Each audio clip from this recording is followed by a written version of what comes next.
Cumprimentamos aos nossos amigos internautas na paz do Senhor. Estamos aqui mais uma vez com o programa Vasos de Bênçãos. É com muita alegria que estamos aqui com o nosso pastor Celso Chagas, a sua esposa, a irmã Lúcia, a sua filha Raquel, a sua filha Débora. E o nosso pastor foi consagrado ao pastorado no dia 20 de setembro, como também esteve de aniversário no dia 18 de setembro. Por isso estamos aqui para o parabenizar e também para lhe fazer essa homenagem e também possibilitar com que ele venha poder assim transmitir as suas bênçãos e suas experiências na trajetória ministerial. Estamos aqui também com o irmão Anderson, que há de nos ajudar nessa entrevista. A paz do Senhor, irmão Anderson. Paz do Senhor, irmão Mara, paz do Senhor, pastor Celso e família. Eu queria começar já direto ao ponto, todos nós temos uma caminhada, né, nesse ministério, e o senhor agora consagrado ao pastorado, eu queria perguntar como é que foi, desde lá do princípio, quais foram as circunstâncias que direcionaram o senhor para se converter a Jesus Cristo e a ter uma experiência com Jesus Cristo? E foi muito na juventude, ou foi já a uma certa idade, 25 anos? Como é que foi assim essa conversão? Na realidade, eu nasci num lar cristão. E a minha ida para a igreja se deu muito à minha mãe, que desde cedo ela já nos incentivava a ir para a igreja, e ali então iniciou essa caminhada, que começou bem cedo. Me batizei aos 12 anos, já aos 18 já participava de cultos, dirigindo cultos, também tirando algumas escalas. E inicialmente o meu ministério começou então a se desenvolver mais. O pastor Eurico da Silva já dorme com o Senhor, qual ele me separou para o diaconato lá no ano de 1990. Depois foram surgindo as oportunidades. Após o meu casamento, eu vim morar em Guaíba, no setor Vila e Holanda, aonde também tive a oportunidade de trabalhar ali como segundo encarregado daquela igreja por um longo tempo.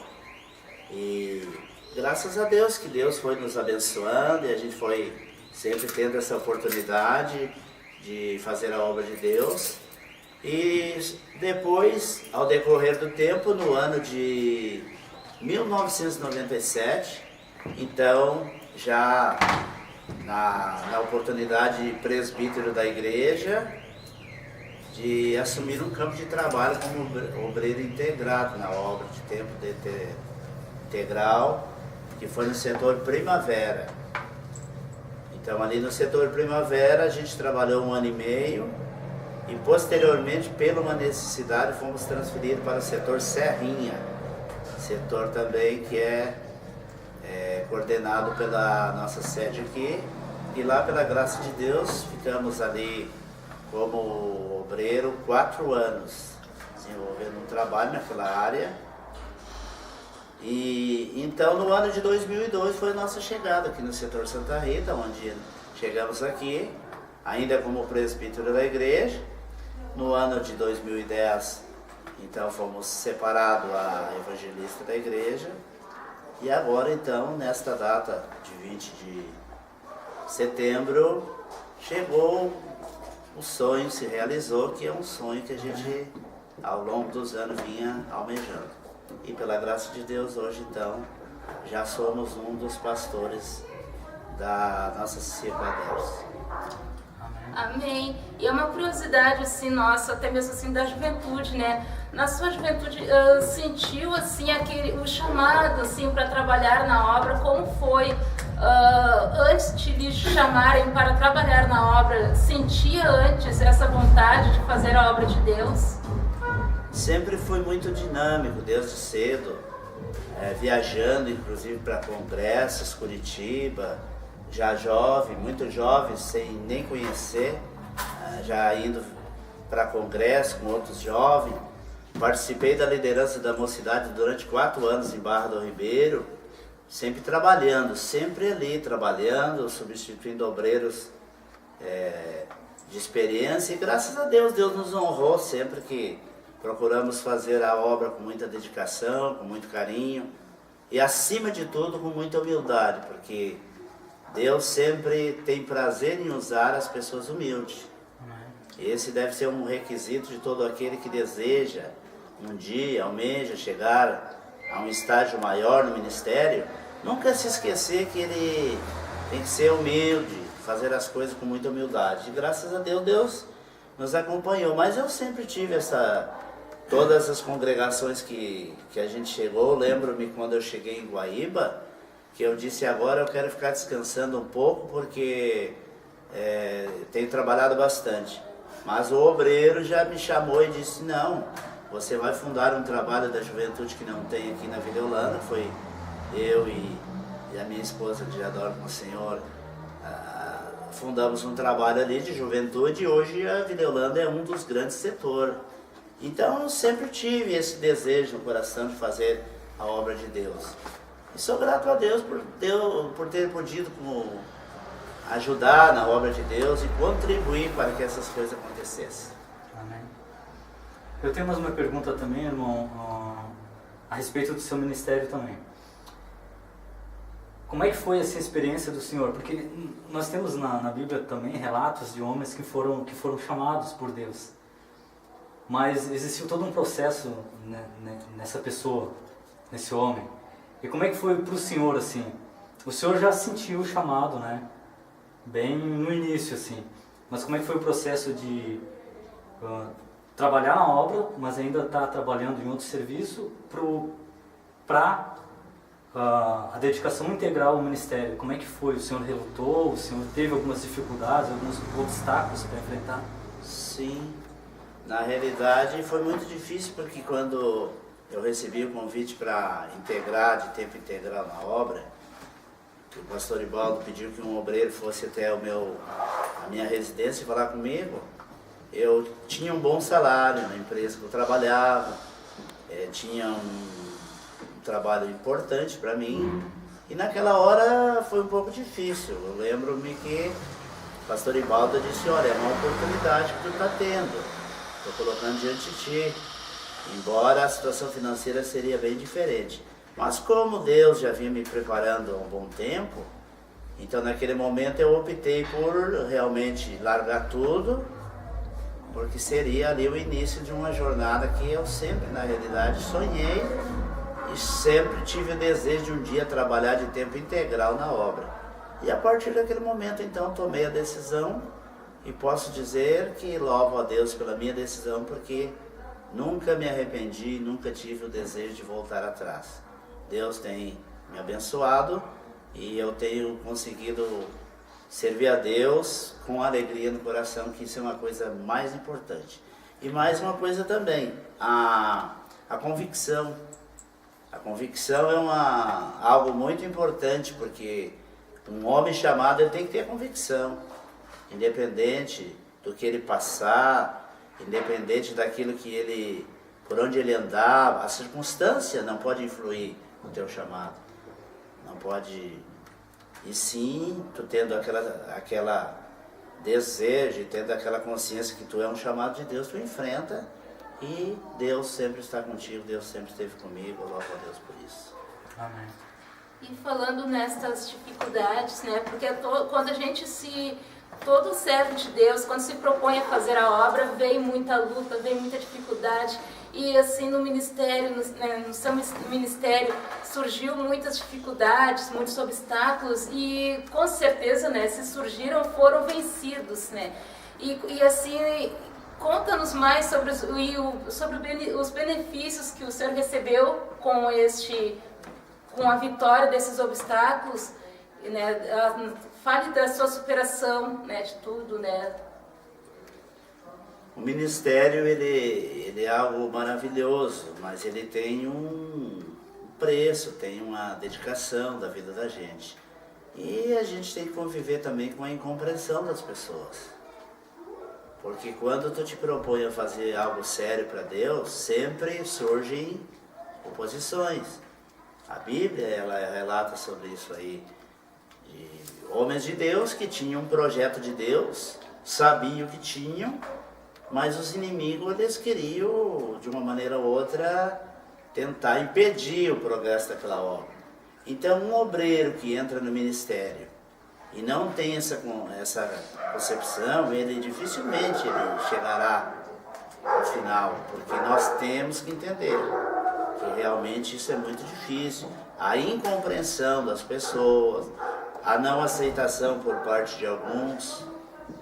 Então, o homem de Deus ele tem que pensar o seguinte: eu tenho que agradar a Deus ou aos homens? Então, em primeiro lugar, agradar a Deus. Então, quando eu agrado a Deus, na realidade, eu estou fazendo aquilo que Deus quer. Se for possível agradar também as pessoas, é muito bom, mas nem sempre isso acontece. Os verdadeiros profetas de Deus muitas vezes pregaram uma mensagem que não agradou o povo, mas agradou a Deus. Então, quando a gente entra no ministério, a gente tem que ter essa visão, que nem sempre ele vai ser compreendido, nem sempre ele vai ser aplaudido. Que não é esse o nosso objetivo, o aplauso, mas nos reconhecer como um servo de Deus. Amém, amém, irmão. Mais uma pergunta, o irmão falou agora há pouco a respeito da convicção do chamado, né? E logo no começo o irmão falou também a respeito da realização de um sonho, que foi essa nova função que o senhor ganhou de evangelista para pastor.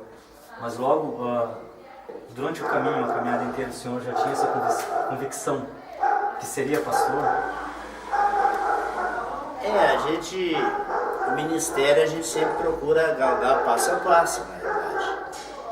Só que quando chegou um determinado momento, as coisas começaram a fluir de uma maneira que eu entendi que seria uma questão de tempo. Deus começou a abrir as portas começaram a se abrir de uma maneira até surpreendente. Na realidade, eu devo ser sincero, no início eu não tinha assim, eu achava que demoraria um pouco mais ainda. Mas como é Deus que está no controle de tudo, e o tempo de Deus não é o nosso tempo, então nós temos também que aceitar essas coisas. Quando as portas começaram a se abrir, a gente começou a entender então que Deus estava realmente nesse negócio. E graças a Deus chegou o momento, eu estou feliz, louvando a Deus com muita temor, e sabendo que a responsabilidade é muito maior ainda agora. Mas eu acredito que Deus, que me colocou nessa posição, vai me abençoar, e eu quero continuar sendo fiel a Deus e procurando fazer o melhor para o seu reino. Amém. Durante a sua trajetória, suas filhas sempre estiveram juntos, né? Principalmente aqui no ministério, no setor Santa Rita. E agora, gurias, como é para vocês, né? Terem assim um pai sempre presente, um pai zeloso, e ao mesmo tempo ter o ministro da palavra de Deus sempre ao lado de vocês para apoiar e orientar. Paz do Senhor a todos. Primeiramente, eu queria dizer que sempre foi muito importante na nossa vida todas as palavras, todos os conselhos do nosso pai, tanto como amigo, como pastor, né?